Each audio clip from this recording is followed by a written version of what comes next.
BA पाठ तृतीय paper प्रथम हिंदी साहित्य नौका विहार कविता। इसका अंतिम हिस्सा आज हम पढ़ेंगे। लेखक हैं सुमित्रा नंदन पंत। ये छायावादी कविता है और छायावाद की सारी विशेषताएं इसमें हैं। पहले हमने बताया छायावाद की विशेषता प्रकृति, तो ये प्रकृति पे लिखी गई है। रात में गंगा नदी में नदी कैसी लग रही है और प्रकृति आसपास की कैसी है। चांदनी से लेके, तारों से लेके, आसपास के किनारों से लेके प्रत्येक चीज़ को इसमें प्रकृति को दिखाया है। दूसरा है मानवीकरण। गंगा को तापस बाला यानी तपस्वी बालिका के समान बताया है, स्त्री बताया है। लहरें उर पर कोमल कुंतल, उसकी जो लहरें आ रही है उसके हृदय पर कोमल बाल हैं। और जो तारों की परछाई पड़ रही है, छाया पड़ रही है, वो उसकी साड़ी में लगे हुए सितारे हैं। और दो किनारे उसके दो हाथ हैं। ऐसा मानवीकरण इसमें किया गया है। प्रकृति हो गई। एक कल्पना जगह जगह दिखाई देती है। दोनों किनारे दो हाथ हैं, लहरें इसके कुंतल हैं, बाल हैं, साड़ी इसने पहन रखी है। कृष्काय है, तनवंगी गंगा ग्रीष्म विरल, कृष्काय है वो। तो ये सब कल्पनाएं हैं। और एक विशेषता है छायावाद की, बहुत प्रसिद्ध है जो विशेषता, वो है रहस्यवाद। ये कविता में अंतिम पंक्तियों में आएगा जबरदस्त तरीके से। जो कविता केवल घूमने की थी, नौका विहार की थी, एकदम से वो कविता चली जाएगी रहस्यवाद की तरफ। जीवन के गंभीर प्रश्न और दर्शन सामने आ जाएगा। अभी देखेंगे हम।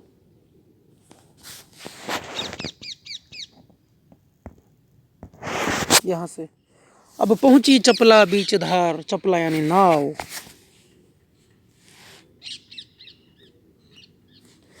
अब पहुंची चपला बीच धार, छिप गया चांदनी का कगार। कगार यानी किनारा।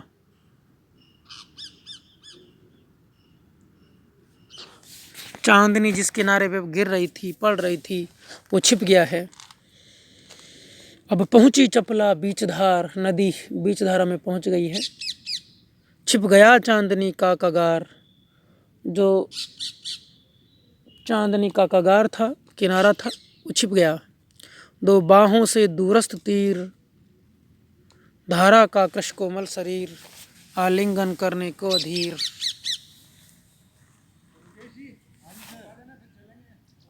दो बाहों से दूरस्थ तीर, दो बाहें हैं मानो वो जो किनारे हैं। तीर यानी किनारे, तीर यानी किनारे। दो बाहों जैसे दो किनारे हैं। धारा का कृश कोमल शरीर, जो धारा है वो पतली हो गई है, तो ऐसा लगता है कि जैसे कोई कोमल कृश यानी पतला शरीर हो।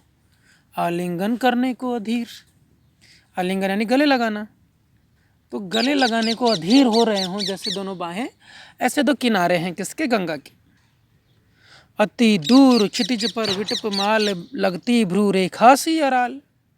अति दूर यानी बहुत दूर, क्षितिज रेखा पर, जहाँ धरती और आसमान मिलते हैं उस रेखा पर। विटप माल, विटप यानी पेड़, माल यानी माला, श्रृंखला। अति दूर क्षितिज पर विटप माल, लगती भ्रू रेखा सी अराल। बहुत दूर क्षितिज, जहाँ धरती और आसमान मिलते हैं वहाँ पेड़ों की पंक्ति दिखाई दे रही है चांदनी रात में। तो पेड़ों की माला पंक्ति ऐसी लगती है, यही है कल्पना। लगती भ्रू रेखा सी अराल, मानो वो बोहें हैं किसी नायिका की, मानो वो बोहें हैं किसी नायिका। किनारे मानो दो हाथ हैं किसी नायिका के।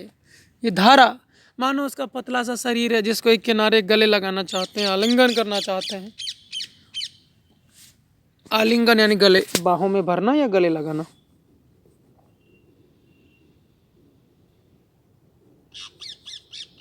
बाहों में लेना। आलिंगन।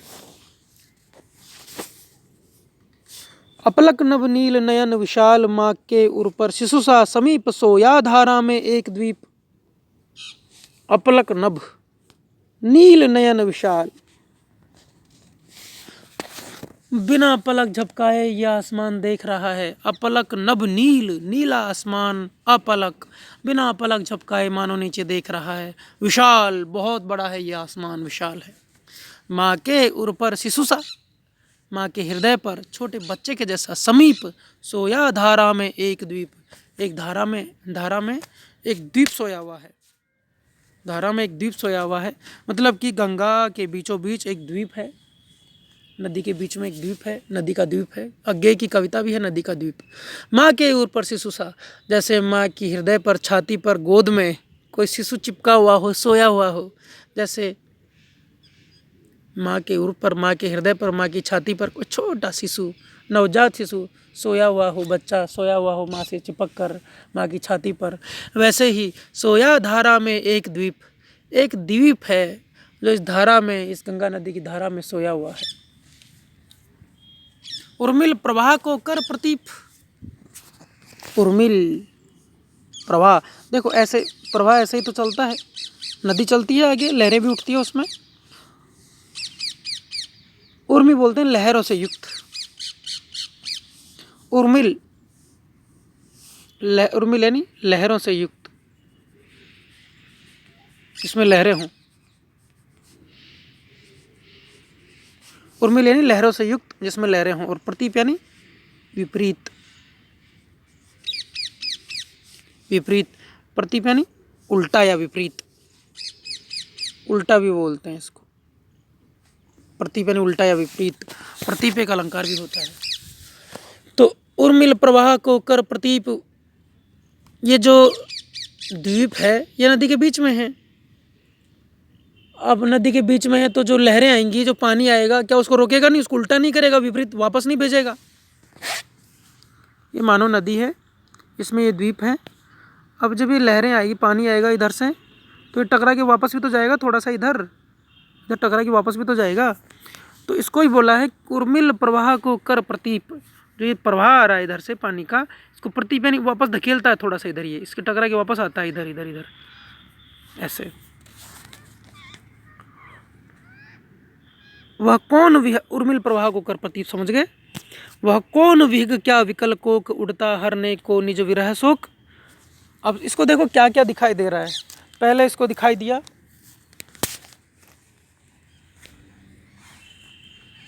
द्वीप, दूर नदी के पास में, इसको पर्वतों के समान एक पेड़ों की श्रृंखला दिखाई दी। फिर इसको दो किनारे दिखाई दिए, फिर इसको एक नदी का द्वीप दिखाई दिया। अब ये दिखाई देता है एक आसमान में उड़ता हुआ पक्षी। वह कौन विहग, विहग यानी, विहग यानी ए खग विहग ए मधुकर श्रेणी, तुम देखी सीता मृग नैनी। विहग यानी पक्षी।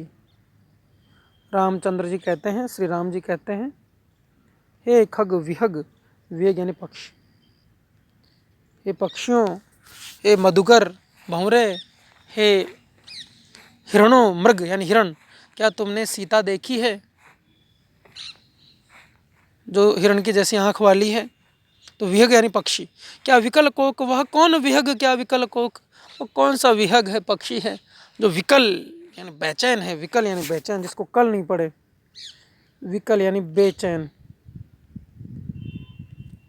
बेचैन, बेचैन यानी चैन नहीं पड़े जिसको। वह कौन विहग क्या विकल कोक, क्या वो कोक है, चकवा पक्षी है, कोक है वो। उड़ता हरने निज विरह शोक, कोक पक्षी ऐसा माना जाता है कि रात में अपने प्रिय से बिछड़ जाता है और चांद को देखता रहता है। साहित्य में ऐसा माना जाता है कि वो चांद को अपना प्रिय मान के चांद को देखता रहता है और रात में अपने प्रिय से बिछड़ जाता है और दिन होने पे मिल जाता है। तो क्या अपने विरह को, विरह के शोक को हरने के लिए, दूर करने के लिए ये कौन पक्षी है, कौन विहग है, क्या ये कोक है, कोक पक्षी है जो उड़ रहा है हरने को यानी दूर करने को, हरना यानी दूर करना, निज यानी खुद का, विरह शोक, क्या खुद का विरह दूर करने के लिए ये उड़ रहा है, घूम रहा है। कौन पक्षी है जो रात में उड़ रहा है, बेचैन है, विकल यानी बेचैन है। ये विकल कवि का मन भी है। पक्षी विकल है कि नहीं है इसको क्या पता। जब कवि का मन बेचैन है तो सारी प्रकृति में बेचैनी दिखाई देगी। तो ये कौन विहग क्या विकल को उड़ता हरने विरह शोक छाया की कोकी को विलोक। अब इसकी कोकी यानी इसकी प्रियतमा, इसकी प्रेमिका इसको दिखाई नहीं देती, तो उसकी खुद की छाया ही दिखाई दे रही है, यानी प्रिय नहीं है, केवल उसकी छाया है। तो उसकी कोकी को विलोक यानी इसको देखकर परेशान है, प्राप्त करना चाहता है, उड़ रहा है ये रात में। चलो यहाँ तक हो गया। अब इसको हम कल पढ़ेंगे अगली क्लास में, आज ये कंप्लीट भी नहीं होगा। नौका विहार का जो अंतिम हिस्सा है जिसमें रहस्यवाद आएगा वो हम कल पढ़ेंगे। आज यहीं तक, धन्यवाद।